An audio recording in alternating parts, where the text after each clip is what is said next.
Hello बच्चों, let's read this question. Which of the following is a false statement. यहाँ पर false statement निकालना है. फर्स्ट स्टेटमेंट में दिया है compound squamous epithelium lines the pancreatic duct of human. तो बच्चों यहाँ पर ये स्टेटमेंट इनकरेक्ट है. जब आप एपिथेलियम पढ़ते हैं तो ऐसे पढ़ते हैं ना, simple epithelium and compound epithelium. Simple and compound. Simple epithelium आप किसको कह देते हैं? जिसमें सेल्स का सिंगल लेयर मिल रहा है. ठीक है, single layer of cells. Okay. Compound आप किसको कह देते हैं? जिसमें मल्टीपल लेयर मिल रहे हैं, more than one layer of cells. More then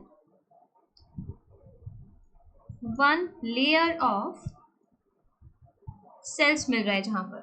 okay, उसको आप कह रहे हैं कंपाउंड एपिथेलियम. अब आप सोचिए, इतना सारा लेयर मिल रहा है सेल्स का, तो इनका काम क्या होता है? ऐसा मिल रहा है आपको, तो इनका लिमिटेड रोल देखते हैं आप सिक्रीशन और एब्जॉर्प्शन में. मेन फंक्शन इनका क्या हो जाता है? To provide protection against chemical and mechanical stress.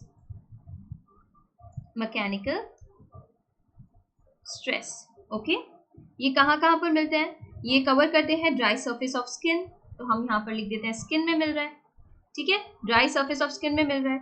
इसके बाद surface of moist surface of buccal cavity में मिल रहा है. Pharynx, inner lining of duct of salivary gland and pancreatic duct. Okay. और जो सिंपल एपिथेलियम है ये आपको कहाँ पर मिल रही है? ये simple epithelium body cavities, ducts, tubes, इन सब में मिल रहा है. ओके. तो यहाँ पर देखिए बच्चों, आप देखते हैं ना सिंपल एपिथेलियम, और सिंपल में भी आप डिफरेंट देखते हैं कि सेल का शेप कैसा है.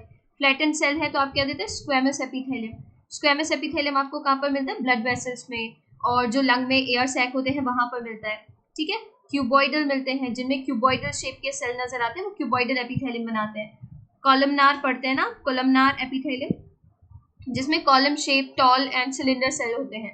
ओके. तो इस तरीके से डिफरेंट सिंपल एपिथेलियम आप पढ़ते हैं. Squamous epithelium, cuboidal epithelium and columnar epithelium. Okay. अब यहाँ पर ये कह रहे हैं कि compound squamous epithelium lines the pancreatic duct of human. तो बच्चों ये इनकरेक्ट है. ओके. ये जो सिंपल स्क्वेमस एपिथेलियम की हम बात करें, कंपाउंड स्क्वेमस एपिथेलियम की, ये कहाँ पर मिलती है? फेरिंग्स में. कहाँ पर?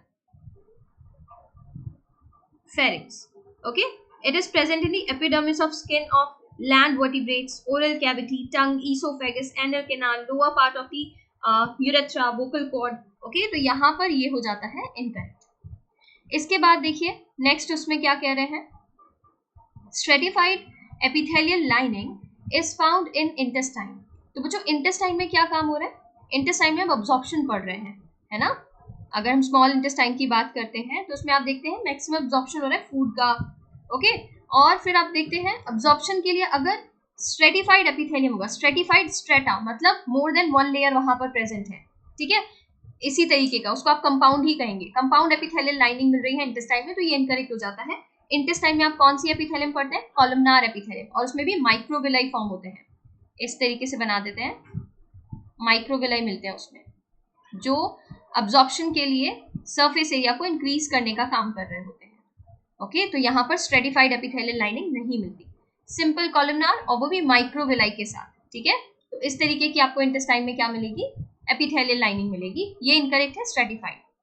The plasma membrane of intestinal cells are modified into microvilli. ये बिल्कुल करेक्ट है बच्चों. अभी बात की है ना, माइक्रोविलाई में मॉडिफाई हो जाते हैं, माइक्रोविलाई बना लेते हैं, क्योंकि वहां पर अब्जॉर्प्शन होना है, और अब्जॉर्प्शन के लिए सरफेस एरिया को इंक्रीज करने का काम कर रहे हैं. ठीक है. ये माइक्रोविलाई सरफेस एरिया इंक्रीज कर रहे हैं. ओके. यहाँ पर तो जो दो स्टेटमेंट इनकरेक्ट बन रहे हैं वो है first and second. Third one is correct. हमें फॉल्स बताना है तो ऑप्शन 4 के साथ जाएंगे. First and second, option 4 is correct. इसके regarding information NCERT page number 101 and 102 पर गिवन है. Thank you.